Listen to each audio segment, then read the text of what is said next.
Dead on the spot ang isang 41 anyos na rider dito po sa salpukan ng kanyang motorsiklo at isang SUV sa kahabaan po nitong Felix Avenue sa Cainta, Rizal kaninang pasado alauna ng madaling araw. Ayon po sa inisyal na investigasyon at sa nakalap po na CCTV ay papasok po nitong village sa aking kaliwa itong SUV. So paliko po siya, padiretso naman po itong motorsiklo. Sumalpok nga po dito sa unahan ng SUV at makikita po ninyo basag-basag itong windshield, sira po itong unahang parte at yung rider po ng motorsiklo ay tumilapon daw po sa bubong nitong SUV. Kaya kung makikita po ninyo meron pong tinapay dyan sa ibabaw.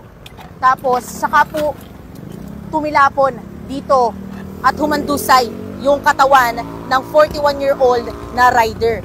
Ayon sa pulisya ay hawak na po nila o nasa kustodiya na nila ang 57-year-old na driver po nitong SUV.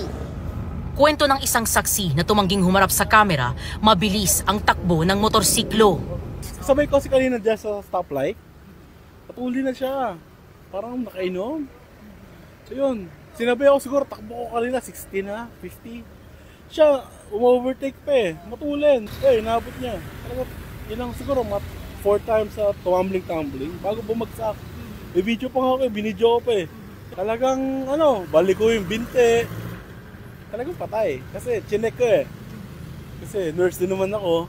Nurse din ako ng Marikina. Patay. Base po sa Ayon pa sa pulisya, katatapos lang maglaro ng basketball ng biktima sa Cainta, Rizal at pauwi na sana sa Antipolo City nang mangyari ang insidente.